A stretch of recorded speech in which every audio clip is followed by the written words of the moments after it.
I hereby assume the position as Chief of Police, Tabuk City Police Station, effective September 8, 2025. Manunungkulan bilang bagong Chief of Police ng lungsod ng Tabuk si Police Lieutenant Colonel Jack Angog simula September 9 matapos maatasan itong pumalit kay Police Lieutenant Colonel Benson Macliing.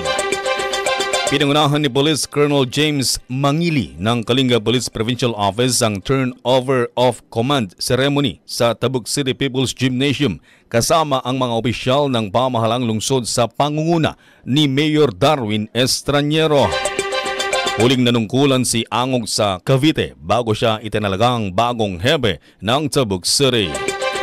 Sa kanyang mensahe, ipinangako niya ang pagpapatibay ng pinakamataas na pamantayan ng disiplina, integridad at serbisyo publiko. Challenge kanya iti accomplishments na namin ni outgoing tapos masustain tayo ang ingat natin tayo. Kita ordinansa na kailangan implement ng PNP, tumulong kami tayo sumunod ni trabaho ni. Asahan niyo ni paspas assistance may tempi PNP.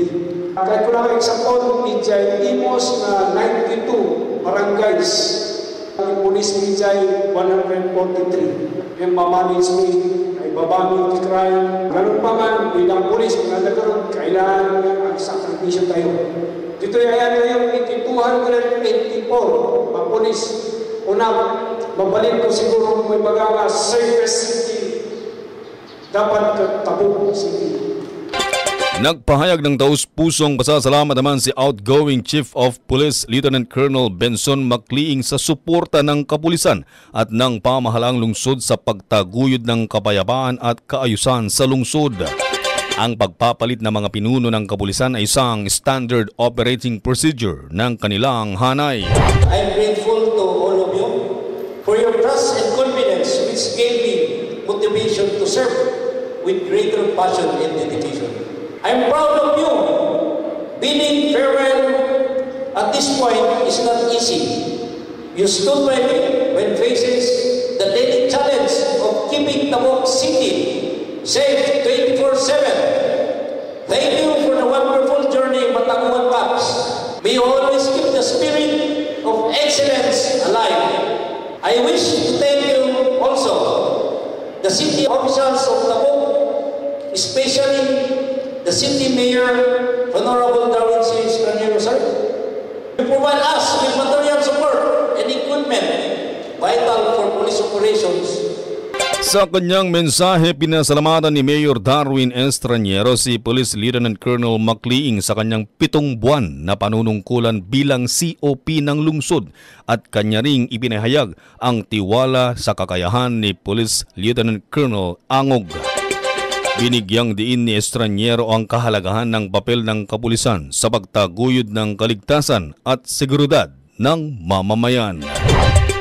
I convey our deep appreciation and of course our profound gratitude to Lieutenant Colonel Benson Macliing and his men in keeping his tour of duty as the Chief of Police of Tabuk City a work well done.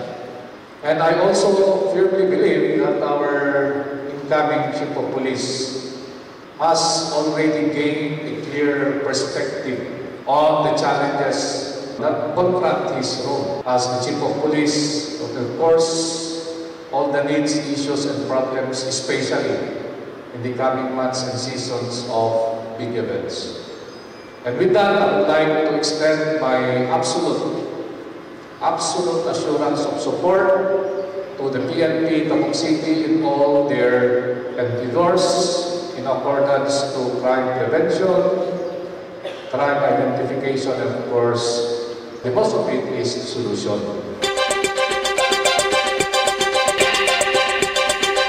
At yan ang balita para sa oras na ito. Ako po, si Reddy Redotal. Tabuk City! Tabuk City! News Break!